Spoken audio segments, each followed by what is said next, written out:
Alhamdulillah, dengan ungkapan ini kita bersyukur kepada Allah yang telah memberikan kepada kita berbagai macam kenikmatan-kenikmatan sehingga kita bisa melaksanakan kewajiban-kewajiban kita hingga siang hari ini. Allahumma salli wa sallim ala sayyidina Muhammadin wa ala alihi wa sahbihi wa sallim. Mudah-mudahan dengan ungkapan ini Allah senantiasa melimpahkan salawat dan salamnya kepada junjungan kita Nabi besar Nabi Muhammad sallallahu alaihi wasallam beserta para keluarga, para sahabat dan juga pengikut-pengikutnya yang insyaallah kita termasuk di dalamnya. Hadirin jamaah rahimakumullah, melalui mimbar yang mulia ini khatib berpesan, marilah sama-sama kita bertakwa kepada Allah, mentaati Allah dan Rasulnya, mentaati Nabi kita Nabi besar Muhammad sallallahu alaihi wasallam, mentaati perintah-perintah Nabi Muhammad sallallahu alaihi wasallam. Sesungguhnya di antara sekumpulan manusia Allah memilih di antara mereka untuk menjadi nabi. Di antara sekumpulan para nabi Allah memilih mereka untuk menjadi para rasul, dan di antara para rasul itu Allah memilih di antara mereka ulul azmi. Hadirin jamaah rahimakumullah, ulul azmi adalah sekumpulan para rasul yang memiliki keteguhan, memiliki ketabahan dalam dakwahnya. Kita mengenal ada 5 ulul azmi. Yang pertama Nabi Nuh yang terkenal dengan Syekhul Mursalin, yaitu gurunya para utusan. Karena Nabi Nuh adalah nabi yang pertama kali Allah utus untuk menyatakan atau untuk menegakkan tauhid, di mana sebelum Nabi Nuh belum ada penyimpangan-penyimpangan dalam penyembahan, belum ada kemusyrikan sebelum Nabi Nuh. Maka Nabi Nuh adalah orang yang pertama kali Allah perintahkan untuk menegakkan tauhid, Syekhul Mursalin. Kemudian yang kedua kita kenal Nabi Ibrahim yang Allah juluki gelarnya sebagai Khalilullah, dan juga kita kenal Nabi Musa sebagai Kalimullah, kita kenal Nabi Isa alaihi salam sebagai Ruhullah, dan juga kita kenal junjungan kita Nabi Muhammad sallallahu alaihi wasallam sebagai Habibullah. Hadirin jamaah rahimakumullah, Nabi Ibrahim alaihissalam dikenal sebagai Khalilullah.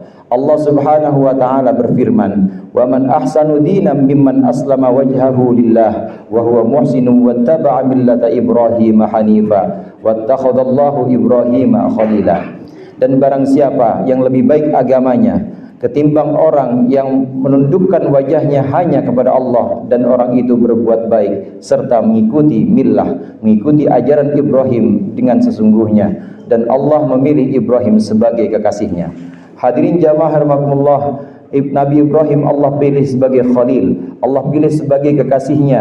Sebagaimana kita tahu Nabi Ibrahim adalah orang yang berdakwah, dan di antara millah atau di antara ajaran Nabi Ibrahim adalah tauhidnya.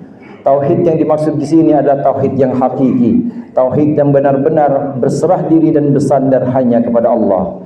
Sebagaimana satu riwayat disebutkan bahwasannya Nabi Ibrahim alaihissalam ketika beliau sudah ada di Manjanik, ketika beliau sudah ada di alat semacam ketapel, ketika beliau sudah ingin dilontarkan oleh tentara Namrud, kemudian di situ Jibril datang kepada Nabi Ibrahim dan menawarkan, "Ya Ibrahim, alaka hajah?"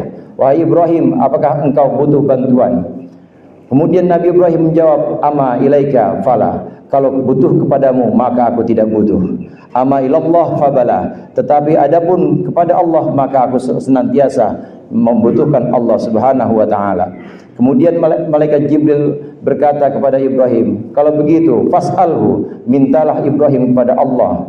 Nabi Ibrahim kemudian menjawab, "Hasbi min su'ali ilmuhu bihali." Cukuplah Allah tahu keadaanku seperti ini, maka aku tidak perlu meminta. Hadirin jamaah rahimakumullah, inilah tauhid tingkat tinggi, di mana seorang hamba sudah tidak lagi meminta kepada Allah. Seorang hamba cukup tahu bahwa Allah Maha tahu terhadap segala kondisi, terhadap segala keadaan-keadaannya. Maka hamba itu yakin jika Allah mengetahui keadaannya, dia yakin Allah tidak akan membiarkannya. Dengan tauhid tingkat tinggi ini, Nabi Ibrahim Allah selamatkan dari api yang dikobarkan oleh Raja Namrud. Allah berfirman kepada api, "Ya naru kuni bardaw wa salaman Ibrahim." Barokah dari tauhid yang hakiki, tauhid yang sesungguhnya berserah diri hanya kepada Allah, bahkan tidak meminta, karena yakin bahwa Allah Maha tahu, Allah tahu keadaannya, dan yakin Allah tidak akan membiarkannya. Maka Nabi Ibrahim Allah selamatkan dari api. Ini Khalilullah, ini adalah kekasih Allah yang Allah pilih di antara para ulul azmi. Hadirin jamaah rahimakumullah. Lantas bagaimana seorang Nabi Ibrahim kemudian Allah jadikan sebagai khalil, Allah jadikan sebagai kekasihnya. Dikatakan dan ditanyakan kepada Nabi Ibrahim, ya Ibrahim, kenapa li ayyi syai'in ittakhadhakallahu khalila? Karena alasan apa Allah menjadikan engkau sebagai kekasih? Qala bi thalathati asya. Nabi Ibrahim menjawab, sebab 3 perkara. Ada 3 perkara yang menyebabkan Nabi Ibrahim Allah angkat sebagai Khalilullah, sebagai kekasih Allah. Yang pertama kata Nabi Ibrahim, ikhtartu amrallah ala amri ghairi. Aku memenangkan perintah Allah dibanding perintah selain Allah. Ketika Allah memanggil untuk melaksanakan sesuatu, sementara di sisi lain ada selain Allah yang mengajak untuk tidak melaksanakan sesuatu, maka Nabi Ibrahim memenangkan ajakan-ajakan Allah. Ketika ada perintah Allah wajib untuk melaksanakan sesuatu, sementara ada keharaman-keharaman yang kemudian juga mengundang dan menggoda, maka Nabi Ibrahim lebih memenangkan perintah-perintah Allah.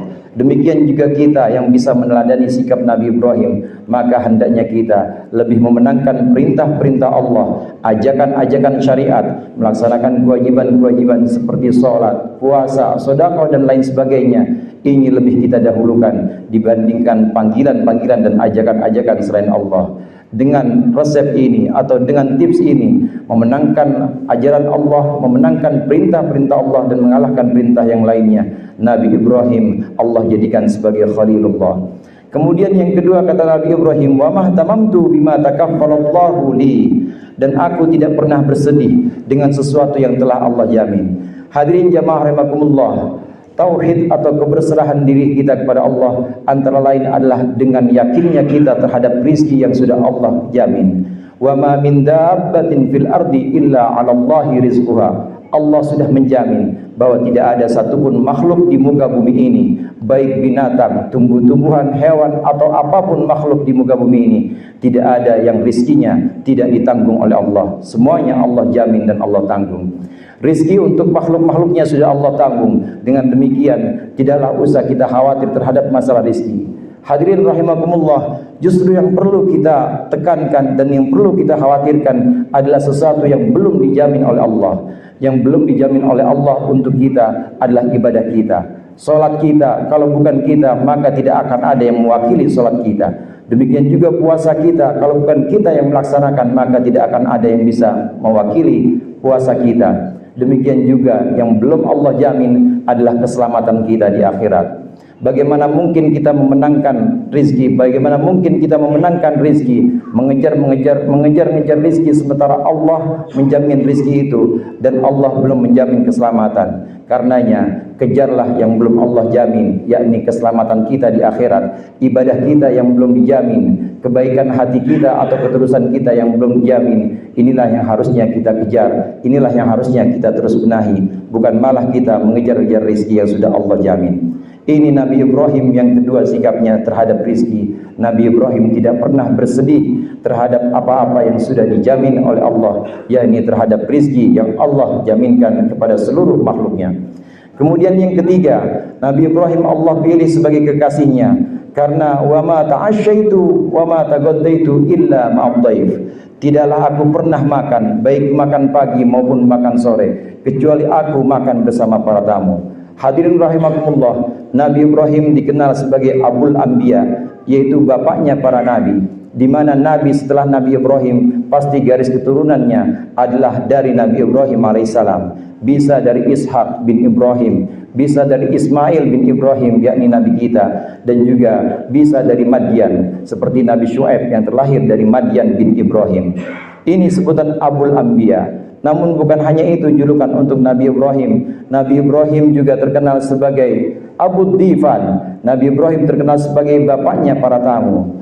Karena Nabi Ibrahim tidak pernah makan, baik makan pagi maupun makan sore, kecuali mengundang dan mengajak orang, mengajak teman untuk makan bersama dia.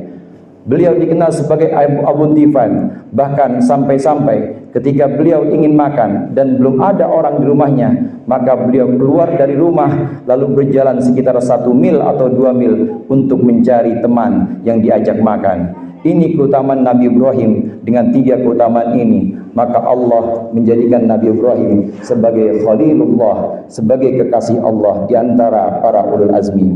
Wa ma taf'alu min khairin ya'lamuhu Allah wa tazawwadu fa inna khairaz zadi taqwa wattaquni ya ulil albab.